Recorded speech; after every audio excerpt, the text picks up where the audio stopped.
Alrighty, YouTube, we're back. Welcome back to Fern Valley Farm.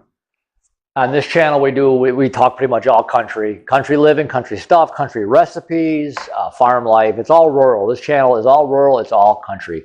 What I'm doing today for this week's recipe, just basic old-fashioned country pot roast. Not too tough. This is really easy. I got a chuck roast here. I'm pretty much all I'm going to do is I'm going to season it with, I like using sea salt. Sea salt's better for you, and pepper. Even when you're making steak, basically you can put all kinds of fancy stuff on it. It's all what you like. Everybody's got their own tastes. Everybody likes, everybody's got their own things. I like salt and pepper. You put salt and pepper on a steak, on a chuck roast. You can even use arm roast. I've made pot roast with arm roasts. They work just as well. I cook them in these baking pans. 350 an hour, you're done. Leave it covered.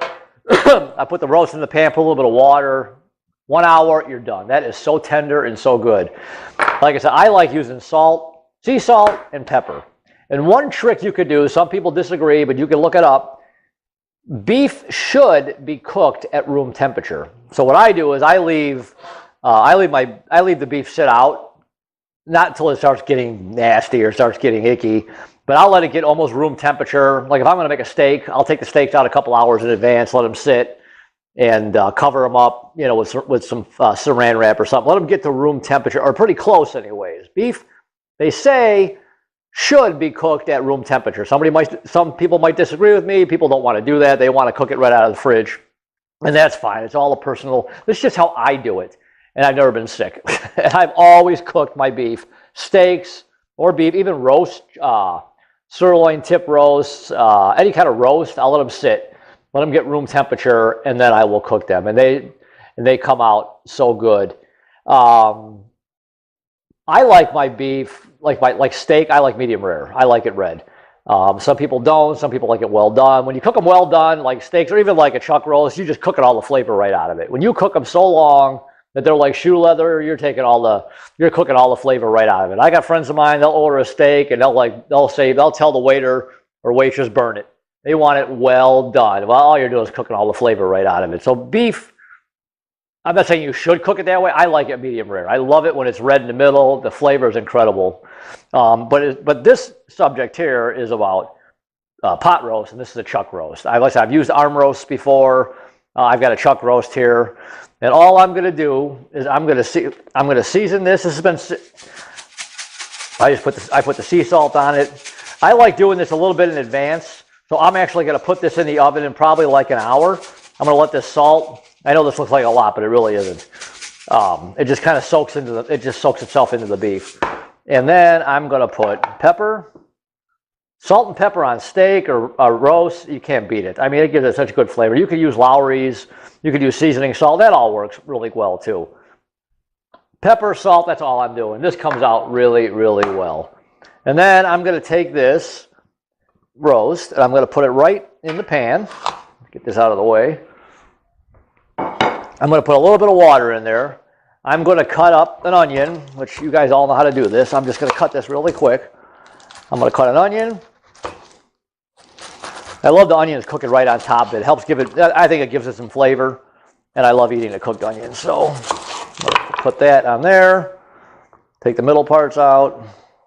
And I just take the onion, let me get the outside skin off of it. And I just set the onion, let me get this off of here. I just set it right on top of the beef. Take the middle parts out. And I just lay these on here. You can put carrots in here. You can put potatoes. I'm going to make mashed potatoes. My daughter, she likes mashed potatoes, and I'm fine with that. You could put all kinds of potatoes in here. You could put carrots. You can put any kind of vegetable you want. I'm just doing what pretty much everybody here likes. So I'm just going to put these onions. Just set those on top, and that's it.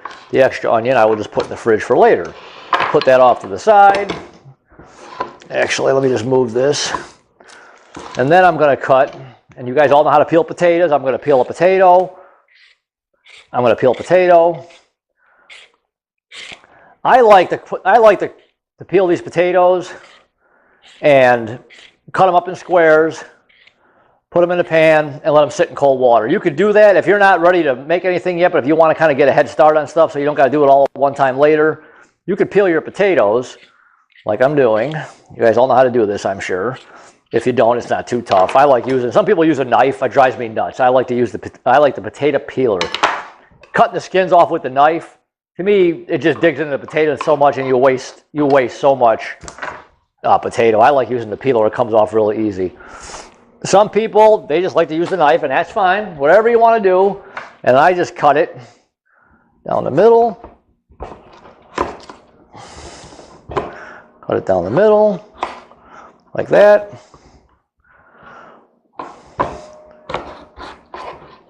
And I just cut it in squares. And I will boil these potatoes, put them in the pan.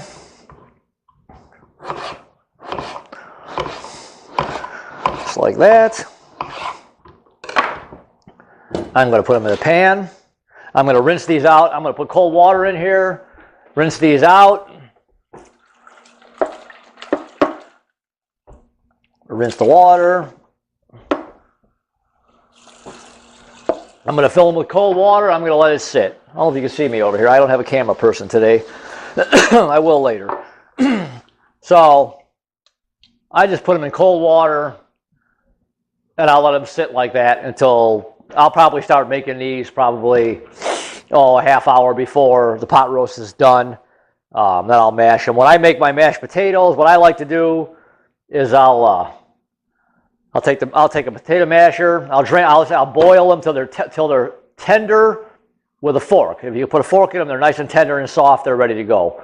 What I'll do is I'll boil them when they're done. If the rest of the meal isn't done yet, I'll turn the stove down to low, put the lid on it, let them just sit there, and or I'll just turn it off, and it'll just keep all the heat in. Then when you're ready to mash your potatoes, obviously you drain your water.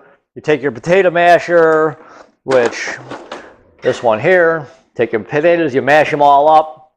What I like to do is I'll take like maybe a quarter stick of butter.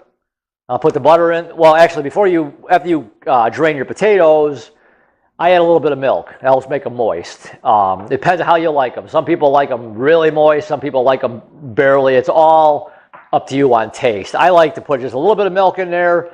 It moistens up the potatoes really nice, and it gives them a good flavor.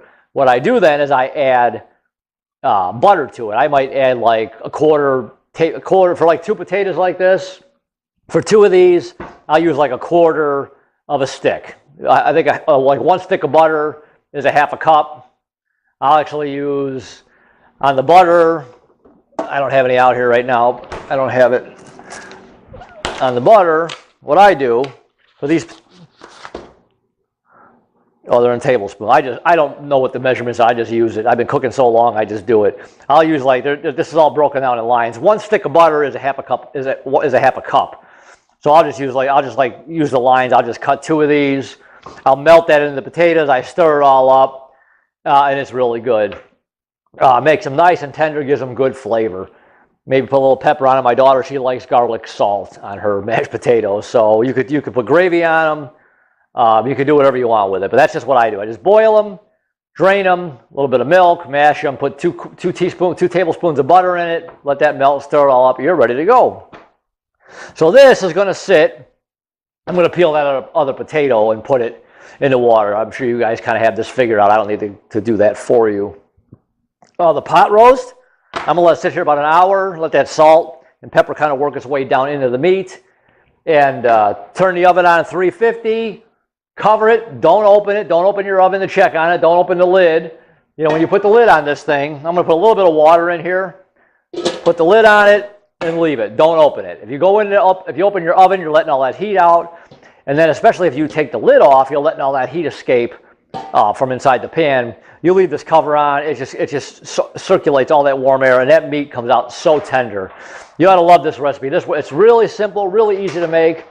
One other thing I'm going to also do with this meal is I'm not going to do this right this minute. Whole kernel corn, just a can of corn.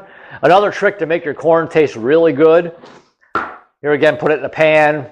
Just get it hot, get it warm till the corn is pretty much cooked. I drain the water out of the pan, And then I add probably two or three. I definitely add the butter. I usually put about 2 tablespoons, maybe 3 tablespoons of butter in there. Let it finish cooking in the butter. The corn out of the can or frozen corn. Frozen corn is actually better, they say, than the canned stuff. Put a couple tablespoons of butter in there. Let it finish cooking in the butter. Wow, it gives it a really good flavor. Just another little quick. It gives a good flavor. It really does. And here again, pull it out, put a little pepper, salt, whatever you like to it. So really simple. Country style pot roast. Of course, my phone has got to ring right when I'm doing this. Country style pot roast. Really simple. So put the meat in, season it, let it sit. Put your potatoes, whatever vegetables you want in there, and you're good to go. 350 in the oven for 1 hour, and you're good. Put the corn in, let it cook, drain the water, 2 tablespoons of butter,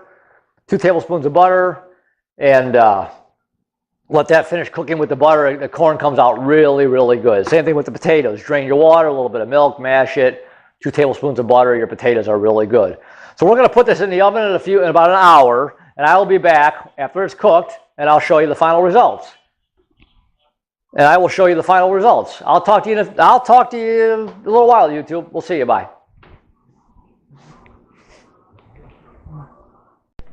All right, we're back. Well, too bad you guys can't smell what this smells like. This smells really, really good. It's been in the oven for about an hour. So we're going to open it up and see what it looks like. There it is. Wow, look at that. Onions are melting on it. So that's it. That thing is nice and tender. Like I said, if you just cook it for an hour, it shouldn't be pink in the middle. It'll be nice and tender. On the stove, I got mashed potatoes, I got corn. So that's kind of it. That was a really easy recipe. Like I said, just give chuck roast, arm roast, any kind of roast makes a good pot roast. So hopefully you learn something from this. Try this recipe, see if you like it. You should. Let me know any comments, questions. Please subscribe to the channel, support it, give me a thumbs up if you tried the recipe and you like it. There's a little bell next to the subscribe button. Hit that bell, you'll get a notification when the next recipe comes out. So I think that's it. We're going to eat in a few minutes. This smells really good. So until next time, YouTube, I will talk to you guys later. Bye.